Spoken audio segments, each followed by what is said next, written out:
नमस्कार, स्प्लेस डेली में आपका स्वागत है। वह चैनल जहां हम आपकी पसंदीदा फिल्मों की कहानी, विषय वस्तु और पात्रों की समीक्षा और विश्लेषण करते हैं। आज हम Furiosa, a mad max saga नामक फिल्म की कहानी की समीक्षा और व्याख्या करने जा रहे हैं, जो 2024 की ऑस्ट्रेलियाई पोस्ट एपोकैलिक एक्शन एडवेंचर फिल्म है, जो जॉर्ज मिलर द्वारा निर्देशित, सहलिखित और सहनिर्मित है, जिन्होंने सहयोग किया है। पटकथा पर निको लैथोरिस। यह मैड मैक्स फ्रेंचाइजी की 5वीं किस्त है।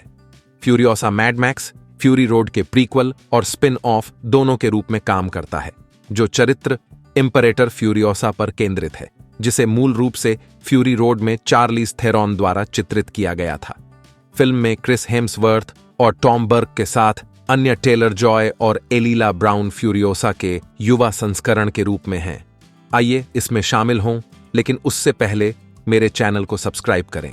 वैश्विक आपदा के वर्षों बाद ऑस्ट्रेलिया एक रेडियोधर्मी बंजर भूमि है और green place of many mothers ताजे पानी और कृषि वाले अंतिम शेष क्षेत्रों में से एक है।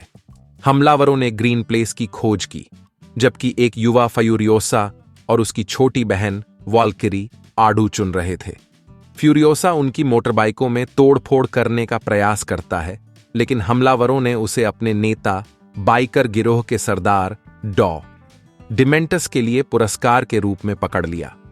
फ्यूरियोसा की मां मैरी उनका पीछा करते हुए होर्डे के शिविर तक जाती है। हालांकि फ्यूरियोसा ने अंतिम हमलावर को ग्रीन प्लेस का स्थान बताने से पहले ही उसे मार डाला, लेकिन मैरी उसे फ्यूरियोसा को डिमेंटस तक पहुंचाने से रोकने में असमर्थ है। उस रात बाद में मैरी शिविर में घुस जाती है और फ्यूरियोसा को बचा लेती है। बाइकर्स गिरोह पीछा करता है। मैरी फ्यूरियोसा को भागने के लिए समय देने के लिए वहीं रुक जाती है, लेकिन फ्यूरियोसा अपनी मां के पास लौट जाती है। डिमेंटस उन दोनों को पकड़ लेता है और फ्यूरियोसा को उसकी मां को क्रूज पर चढ़ते देखने के लिए मजबूर करता है। वह फ्यूरियोसा को अपनी बेटी के रूप में अपनाता है, जिससे पता चलता है कि वह अभी भी आपदा के दौरान अपने परिवार की मौतों से आहत है। उसे यह भी उम्मीद है कि वह अंततः उसे ग्रीन प्लेस तक ले जाएगी। अपनी कैद के दौरान फ्यूरियोसा ने अपनी बाईं बांह पर ग्रीन प्लेस के लिए एक स्टार चार्ट का टैटू गुदवाया, ताकि वह अपने घर का रास्ता ढूंढ सके। फंसे हुए वॉर बॉय से सूचना मिलने के बाद डिमेंटस और बाइकर होर्ड सिटाडेल पहुंचते हैं, जो ताजे पानी और कृषि के साथ एक और बंजर भूमि बस्ती है। सिटाडेल के नेता इमॉर्टन जो और उसकी बाकी कट्टर सेना वॉर बॉयज ने उसे खदेड़ दिया है।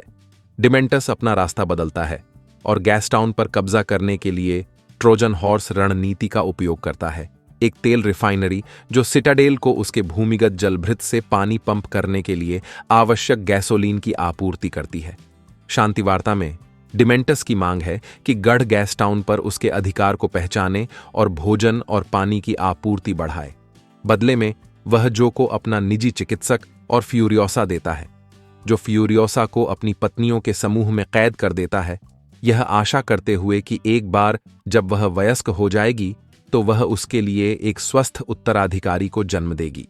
फ्यूरियोसा तब भाग जाता है जब इमॉर्टन जो का बेटा रिक्टस उसके साथ बलात्कार करने की कोशिश करता है। एक मूक किशोर लड़के के वेश में वह एक दशक से अधिक समय से जो कि आदमियों के बीच काम करती है और वॉर रिग बनाने में मदद करती है, जो एक भारी हथियारों से लैस आपूर्ति टैंकर है, जो अराजक बंजर भूमि में हमलावरों के हमलों का सामना कर सकता है। ऐसे ही एक हमले के दौरान रिग के चालक दल का लगभग सफाया हो गया। रिग के कमांडर प्रेटोरियन जैक और फ्यूरियोसा एकमात्र जीवित बचे हैं। फ्यूरियोसा रिग को चुराकर ग्रीन प्लेस की ओर वापस जाने का प्रयास करता है, लेकिन जैक आसानी से उसे विफल कर देता है। हालांकि जैक ने उसकी क्षमता को पहचाना और उसे प्रेटोरियन के पद पर पदोन्नत किया गया। यदि वह उसे अपने दल के पुनर्निर्माण में मदद करती है, तो वह उसे गढ़ से भागने के लिए प्रशिक्षित करने की पेशकश करता है। आखिरकार दोनों में प्यार हो जाता है और वे एक दिन साथ भागने का फैसला करते हैं। इमॉर्टन जो ने गैस टाउन पर हमला करने का फैसला किया, क्योंकि डिमेंटस के कुप्रबंधन के कारण सुविधा लगभग बर्बाद हो गई थी। वह जैक और फ्यूरियोसा को एक संबद्ध खनन सुविधा, बुलेट फॉर्म से हथियार और गोला बारूद इकट्ठा करने का आदेश देता है। हालांकि डिमेंटस वॉररिग के आने पर उस पर घात लगाकर हमला करता है और पहले से हमला करके बुलेट फार्म पर कब्जा कर लेता है। फ्यूरियोसा और जैक बमुश्किल बच निकले, लेकिन फ्यूरियोसा का बायां हाथ गंभीर रूप से घायल हो गया और जैक को वॉररिग छोड़ने के लिए मजबूर होना पड़ा। डिमेंटस उनके निहत्थे भागने वाले वाहन को पकड़ लेता है और जैक को यातना देकर मार डालता है। फ्यूरियोसा अपने घायल हाथ को काटकर भाग जाती है, जिसके परिणाम स्वरूप जीवित रहने के लिए ग्रीन प्लेस से उसका अंतिम संबंध टूट जाता है। वह गढ़ में लौटती है क्योंकि एक अज्ञात पुरुष अकेला एक काले इंटरसेप्टर के साथ दूर से देखता है। इसके बाद 40 दिनों का युद्ध शुरू होता है, जिसके दौरान डिमेंटस की अधिकांश भीड़ मारे जाते हैं। अपने प्रेमी और अपने घर के रास्ते को खो देने के बाद फ्यूरियोसा ने अपना सिर मुंडवा लिया, अपनी बांह को एक यांत्रिक कृत्रिम अंग से बदल दिया और डिमेंटस की अकेले खोज में संलग्न हो गई, क्योंकि वह अपनी भीड़ के अवशेषों के साथ भाग गया। लंबे समय तक पीछा करने के बाद वह अंततः एक कमजोर, निर्जलित डिमेंटस को रेगिस्तान में अलग कर देती है और उसे देखकर आश्चर्यचकित रह जाती है। वह उस जीवन और वर्षों की मांग करती है जो उसने उससे लिया था, लेकिन डिमेंटस उसे वापस ताना मारता है, उसे याद दिलाता है कि उसने अपना पूरा परिवार खो दिया है और वह बदला उसे पूरी तरह से नहीं बचा पाएगा। एक वॉइस ओवर में संभावित रूप से अविश्वसनीय वर्णनकर्ता सुझाव देता है कि फ्यूरियोसा ने डिमेंटस को छोड़ दिया, लेकिन उसे गढ़ में कैद कर दिया, अपने जीवित शरीर का उपयोग उर्वरक के रूप में आड़ू के गड्ढे से आड़ू के पेड़ को उगाने के लिए किया, जिसे उसने ग्रीन प्लेस में अपने आखिरी दिन के दौरान चुना था। उसकी सेवाओं के लिए इमॉर्टन जो फ्यूरियोसा को इंपीरेटर के रूप में पदोन्नत करता है और उसे एक नए युद्ध ऋग की कमान देता है। अंततः वह जो कि 5 शेष पत्नियों से उस तिजोरी में मिलती है जहां जो ने एक बार उसे बंदी बनाकर रखा था। अंतिम दृश्य में 5 वाइव्स एक और सप्लाई चलने से एक रात पहले फ्यूरियोसा के वॉर रिग में छिप जाती है। कहानी में इतना ही। अब समीक्षा शुरू करते हैं।